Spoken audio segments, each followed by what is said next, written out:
जय हिंद साथियों, स्वागत है आपका self study classes Vishwamit Jain YouTube channel में।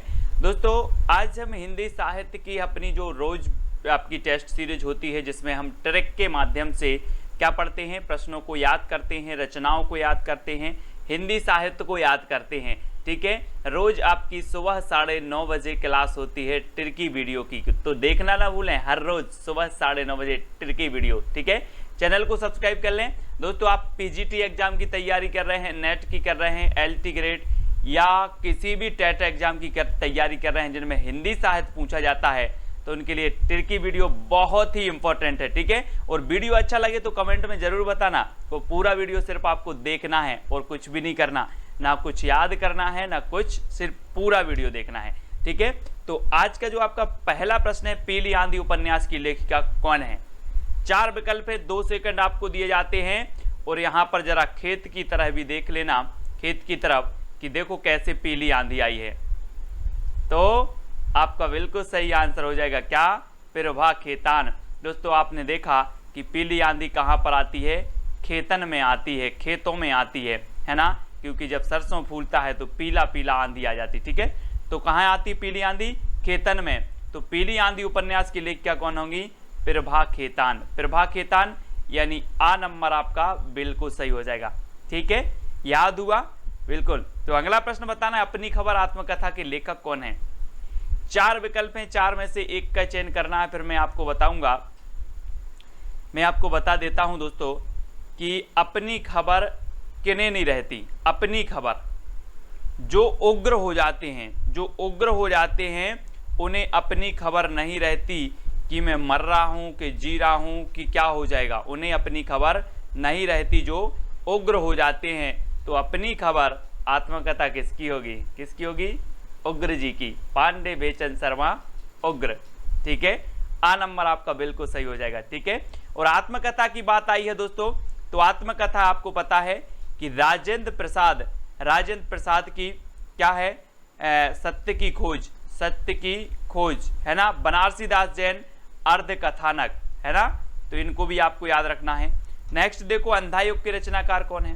अंधा युग, दोस्तों आपको पता है कि धर्म ना हो तो युग भी कैसा हो जाता है, अंधा युग हो जाता है। आपने देखा होगा इतिहास में, धर्म विहीन राज्य अंधा युग रहा। धर्म विहीन राज्य का जो युग रहा वो अंधा युग रहा। धर्म की बहुत ही भूमिका रहती है, इसलिए अंधा युग होगा जिसमें धर्म नहीं होगा। तो अंधा युग के रचनाकार कौन होंगे, धर्मवीर भारती है ना। एक रचना और याद रखना, मुक्ति बोध जी की। मुक्ति बोध जी की कामायनी पुनर्विचार, कौन सी, कामायनी पुनर्विचार इनकी रचना है। और कामायनी जयशंकर प्रसाद की और कामायनी पुनर्विचार मुक्ति बोध जी की है। ठीक है, अज्ञे जी को भी याद रखना है। अज्ञे जी भी रचनाकार हैं अपने कितनी नाव में कितनी बार, है ना, ये भी याद रखनी है। बहुत सारी रचनाएं हैं, प्रयोगवाद के माने जाते हैं, श्रेष्ठ कवि हैं अज्ञे जी। अगला बताना, रीति काव्य में कौन सा काव्य रूप अपनाया गया है। जी हाँ दोस्तों, काव्य रूप आपको बताना है। और रीति काल आपने पढ़ा है, सिद्ध काव्य धारा है ना, आपने पढ़ा है ना, रीतिबद्ध, रीति सिद्ध, रीति मुक्त है ना। रीति काव्य धारा में ये धाराएं पढ़ी हैं आप लोगों ने। और दोस्तों आपको एक मुक्त धारा भी है रीति काल में, कौन सी है, रीति मुक्त। तो रीति काव्य में कौन सा काव्य रूप अपनाया जाएगा, मुक्तक काव्य। मुक्तक काव्य यानी कि सा नंबर आपका बिल्कुल सही हो जाएगा, है ना। रीति काव्य में कौन सा काव्य रूप अपनाया गया, मुक्तक काव्य अपनाया गया, यानी सा नंबर आपका बिल्कुल सही होगा। बूंदी नरेश भावसिंह के दरबारी कवि कौन थे। बूंदी नरेश भावसिंह के दरबारी कवि बताना है। और दोस्तों यहाँ पर आ रहा है भाव, है ना, और यहाँ पर आ रहा है आपका उत्तर मति। तो आपको पता होगा दोस्तों, भाव हम बोलते ना यार कि मेरे भाव बन रहे हैं कि कुछ अच्छा खाया जाए, है ना। भाव और मति, आप बोलते यार उसकी कैसी मति हो गई, उसने ऐसा काम कर दिया, बोलते ना। तो मति यानी कि भाव और भाव यानी कि मति। तो भाव से के जो दरबारी कवि थे वो कौन थे, मति, क्योंकि मति और जो भाव हैं एक दूसरे के क्या हो जाएंगे, पर्यायवाची। तो आ नंबर आपका बिल्कुल सही हो जाएगा, मतीराम। ठीक है, भाव सिंह के दरबारी कवि कौन थे, मतीराम थे। आ नंबर आपका सही होगा। भिखारी दास के भी रीति काल के हैं। देव कवि भी आपको पता है ना, रीति काल से संबंधित है। पद्माकर आपके भक्ति काल से संबंधित हैं। देव कवि ने आपने संचारी भाव पढ़े होंगे 33, लेकिन 34वां संचारी भाव किसने माना? देव कवि ने। ये चीज भी आपको याद रखनी है। अगला बताना है आनंद अरुणोदय की रचयिता कौन है दोस्तों? आनंद अरुणोदय, भारतेंदु, राधा कृष्णदास, कुंभन दास या फिर प्रेम घन। और दोस्तों अगर प्रेम के बादल छा जाएं, प्रेम के घन छा जाएं, तो आपको आनंद आता है कि नहीं आता? सभी को आनंद आता है। तो प्रेम के बादल छा गए, बोले प्रेम के घन छा गए, तो आनंद आ रहा है। तो आनंद अरुणोदय के रचनाकार कौन होंगे? कौन होंगे? प्रेम घन। प्रेम घन यानी विकल्प नंबर जो डी है वो बिल्कुल सही हो जाएगा। बात कर लेते दोस्तों भारतेंदु जी की। भारतेंदु जी के नाम पर सभी को पता है कि इनके नाम पर आधुनिक काल का प्रथम काल जिसे भारतेंदु युग कहा जाता है, इन्हीं के नाम पर रखा गया। और भारतेंदु जी का जन्म कब हुआ था? 1850 में। 1850 में हुआ और 1885 में इनकी क्या हो गई थी? मृत्यु हो गई थी। किसकी? भारतेंदु जी की। तो ये चीज भी आपको याद रखनी है, ठीक है। कुंभन दास तो आपको पता है अष्टछाप के कवि हैं, इनके गुरु का नाम वल्लभाचार्य है कुंभन दास के, ठीक है। अगला बताना अछूत की शिकायत के रचनाकार कौन है? 4 विकल्प है, 2 सेकंड भी आपको दिए जाते हैं। दोस्तों एक चीज बताना है आपको, आपने वो फिल्म देखी होगी सूर्यवंशम। सूर्यवंशम देखी ना, उसमें अमिताभ बच्चन का नाम क्या होता है? हीरा। और हीरा के साथ ऐसा प्रयोग किया जाता है, ऐसा व्यवहार किया जाता है जैसे वो अछूत हो। कैसा हो? अछूत हो। तो अछूत की शिकायत यानी कि हीरा डोम, हीरा डोम, ठीक है। हीरा डोम आ नंबर आपका याद रख लेना, हीरा डोम, है ना। और लालदास की एक रचना है दोस्तों अवध विलास। अवध विलास कई बार पूछी गई है। लालदास की रचना कौन सी है? अवध विलास है। शिवराज सिंह बेचैन, इनकी एक रचना कई बार पूछी जाती है दोस्तों, चमार की चाय। कौन सी है इनकी रचना? चमार की चाय। किसकी? शिवराज सिंह बेचैन, ठीक है। तो ये चीज भी याद रखनी। 2017 की ये रचना, इसका रचना काल है चमार की चाय का, ठीक है। अगला बताना है करुणा कादम्बिनी के रचनाकार कौन है? करुणा कादम्बिनी।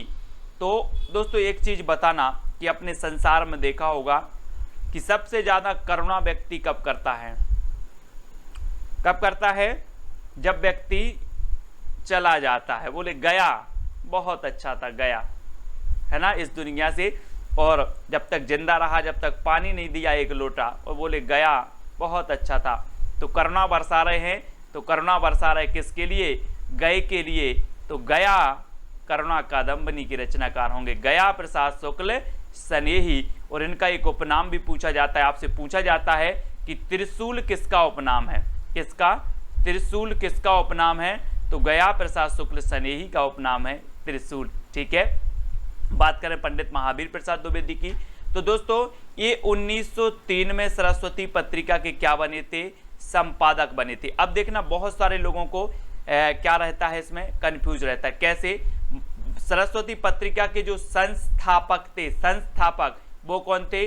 चिंतामणि घोष। कौन थे? चिंतामणि घोष थे, ठीक है। संपादक को बने महावीर प्रसाद द्विवेदी, लेकिन दूसरे संपादक, प्रथम संपादक कौन थे? श्याम सुंदर दास, ठीक है। 1900 ईस्वी में सरस्वती पत्रिका का प्रकाशन हुआ, ठीक है। संपादक कौन थे?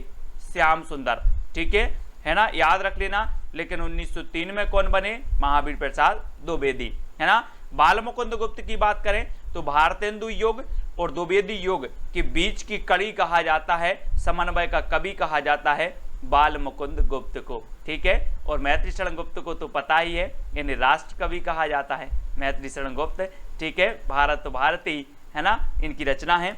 अगला है साकेत महाकाव्य में कितने सर्ग हैं? मैंने आपको बताया था दोस्तों, एक हिंदी साहित्य में चलता है 12 का आंकड़ा। 12 लकी नंबर है हिंदी साहित्य का। 12 कैसे लकी नंबर है? यहाँ पर 12 लिखा, आपने देखा कि साकेत में कितने सर्ग? 12, ठीक है। और रामानंद के कितने शिष्य? कितने शिष्य? रामानंद के 12, ठीक है। और वारकरी संप्रदाय जो है, जो आपने देखा होगा कौन सा? आलवार संप्रदाय में कितने हैं? 12, है ना। आलवार कितने थे? 12 आलवर थे। तो वारकरी नहीं, आलवर, ठीक है। आलवर भी आपको याद रखना है ना। तो ये 12 का चक्कर बहुत भयंकर है दोस्तों। 12 बहुत सारी चीजें आती है। वैसे ही साकेत महाकाव्य में कितने सर्ग हैं? 12 सर्ग हैं। और इनके 12वें सर्ग में कभी कभी पूछा जाता है कि किस सर्ग में लक्ष्मण और उर्मिला का जो है मिलन हुआ है साकेत के, तो 12वें सर्ग में हुआ है। ठीक है, तो 12वें सर्ग में याद रखना है। अगला बताना जयशंकर प्रसाद का आरंभिक उपनाम क्या था। आरंभिक उपनाम बताना है दोस्तों। बात कर लेते हैं जयशंकर प्रसाद जी की, है ना। और जयशंकर जी प्रसाद जो है ये छायावाद के श्रेष्ठ कवि माने जाते हैं, आधार स्तंभ माने जाते हैं और प्रवर्तक भी माने जाते हैं। ठीक है, अलग अलग विद्वानों ने अलग अलग प्रवर्तक माना है, किसी ने सुमित्रा नंदन को माना है, किसी ने जयशंकर प्रसाद को माना है, तो सभी को याद रख लेना है। ठीक है, और जयशंकर प्रसाद का जो आरंभिक उपनाम था वो क्या था, कलाधर। क्या नाम था, कलाधर। अगर आपको कला सीखनी है तो आप कहाँ जाओगे, शंकर जी के पास जाओगे, है ना। कहाँ जाओगे, शंकर जी के पास जाना, भगवान कला सिखा दो हमें। तो कला सीखनी है तो कहाँ जानी, शंकर जी, यानी कि जयशंकर प्रसाद जी का उपनाम था कलाधर।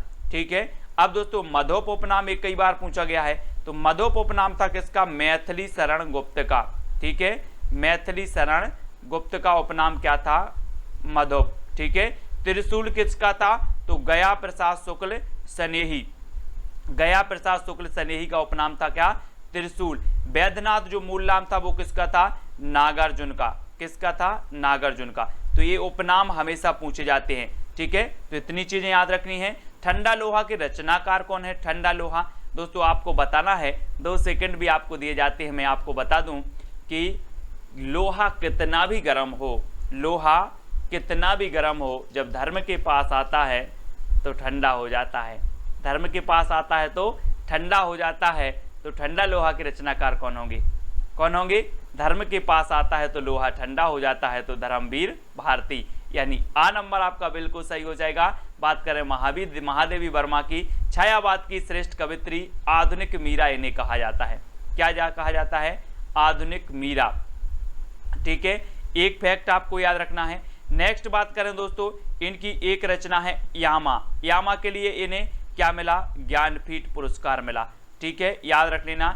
इनकी रचनाएं और भी हैं, रश्मि है, नीरजा है, निहार है, महादेवी वर्मा जी की, इनको आपको याद रखना। हजारी प्रसाद द्विवेदी की बात करें तो हिंदी साहित्य के आदिकाल को इनने आदिकाल नाम दिया, है ना। हिंदी साहित्य का उद्भव विकास, हिंदी साहित्य की भूमिका, हिंदी साहित्य का आदिकाल, इनके ही ग्रंथ है हजारी प्रसाद द्विवेदी की। एक और श्रेष्ठ रचना पूछी जाती है, अशोक के फूल। अशोक के फूल, ये रचना किसकी है, तो अशोक के फूल भी हजारी प्रसाद द्विवेदी की है। ठीक है, तो इतनी चीज याद रखनी है। फिर आपको बताना है सिद्ध साहित्य किसकी रचना है, सिद्ध साहित्य। जी हाँ दोस्तों, ये किसकी है, धर्मवीर भारती की, राहुल सांकृत्यायन की, सरहपा की, या फिर रामचंद्र शुक्ल की। अभी तक आपने पढ़ा है दोस्तों कि सिद्ध काव्यधारा, सिद्ध काव्यधारा पढ़ा, जैन साहित्य, सिद्ध साहित्य ये पढ़े हैं आपने, लेकिन आज रचना भी पढ़ लो कि सिद्ध साहित्य जो रचना है वो किसकी है, धर्मवीर भारती की, है ना। और आपको पता है कि धर्म में बहुत सिद्धि चलती है। आपने बोला कि मैंने वेद मंत्र का जाप किया मुझे सिद्धि हो गई, तो सिद्धि हो गई यानी कि सिद्ध साहित्य, है ना।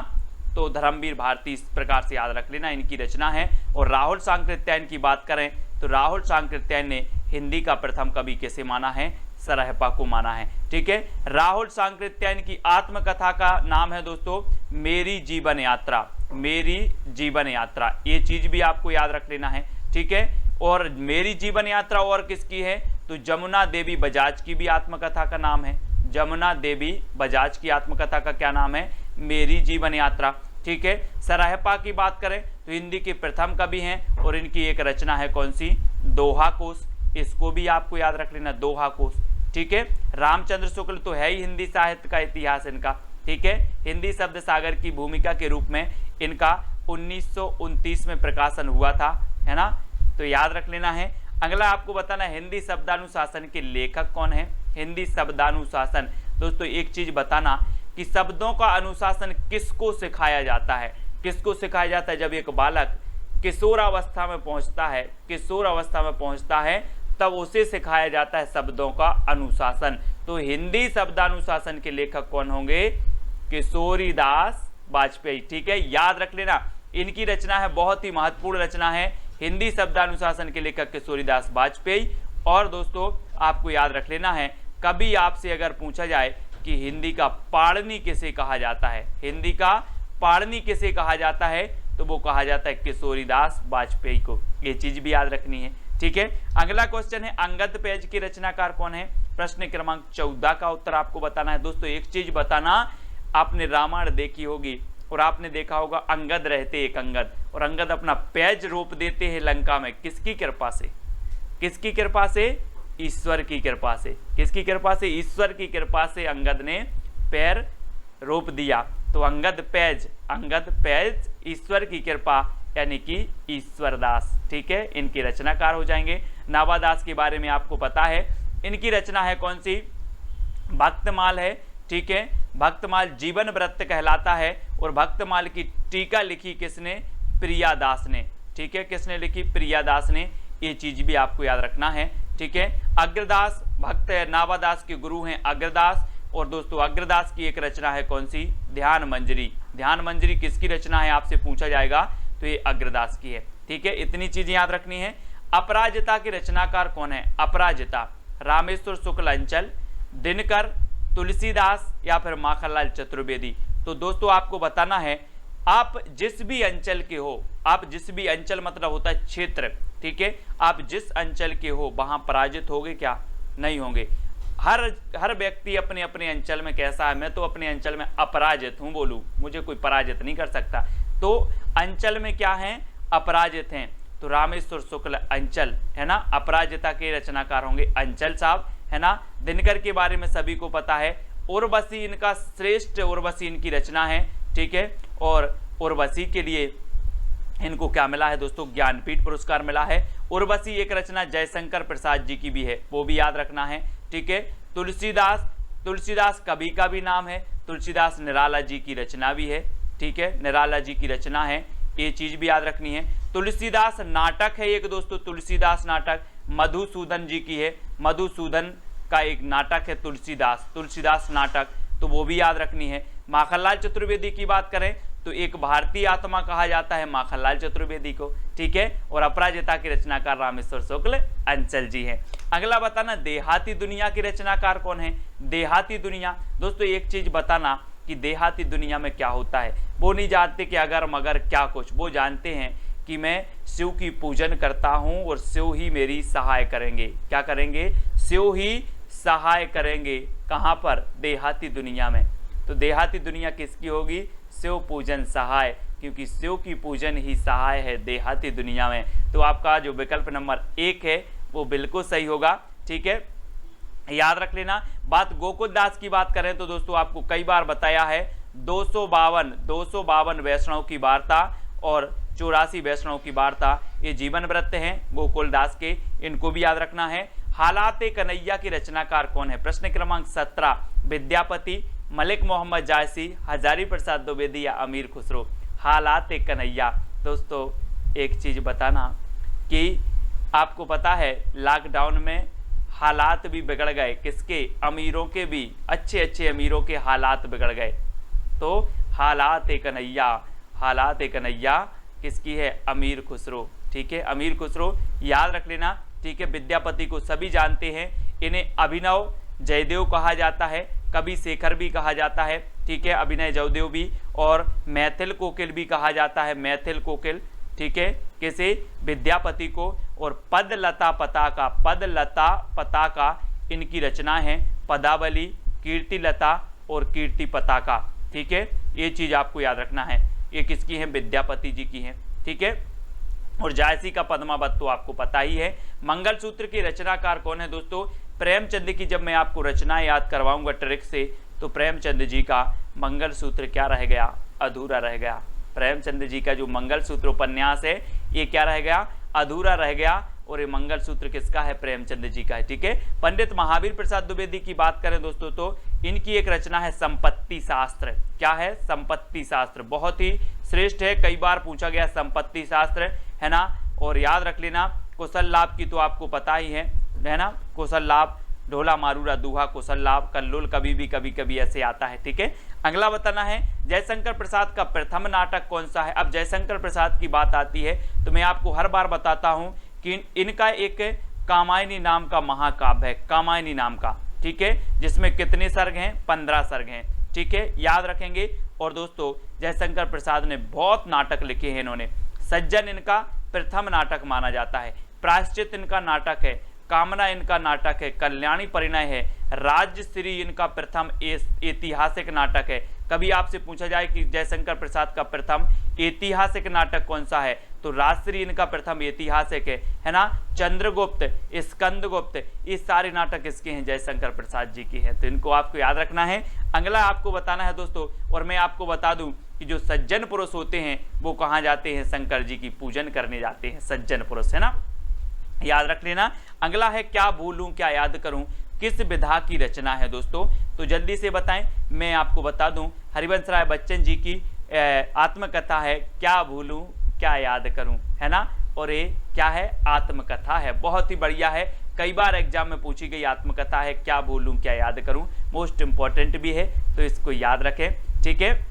अब दोस्तों आपका चैलेंज प्रश्न की बारी है, और चैलेंज प्रश्न में आपको उत्तर बताना है कि महावीर प्रसाद द्विवेदी सरस्वती पत्रिका के संपादक कब बने, 1903 में, 1900 में, 1901 में या 1920 में। महावीर प्रसाद द्विवेदी सरस्वती पत्रिका के संपादक कब बने, ये आपको बताना है, और वीडियो को लाइक करके शेयर अवश्य करना है, 2 लाइन मोटिवेशन की जरूर लिखना है, ठीक है। और महावीर प्रसाद द्विवेदी के बारे में कितना आप जानते हो वो भी आपको कमेंट में लिख देना है, सरस्वती पत्रिका के बारे में जो जानते हो वो भी कमेंट में लिख देना है, ठीक है। और पिछले वीडियो जरूर देखना है, वीडियो को लाइक करना है। पिछले वीडियो में हमें विनय पत्रिका की भाषा पूछा था कि भाषा क्या है, तो ब्रज भाषा है, ये चीज भी आपको याद रखनी, विनय पत्रिका की भाषा क्या है ना, ब्रज भाषा है, ठीक है, याद रख लेंगे।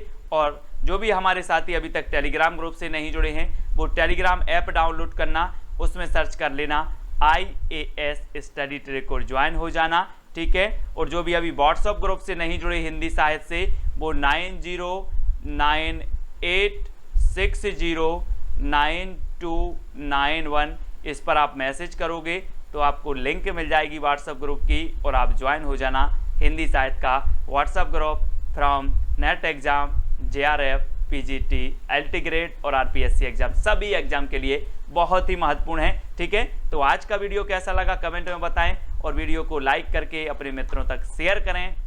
जय हिंद,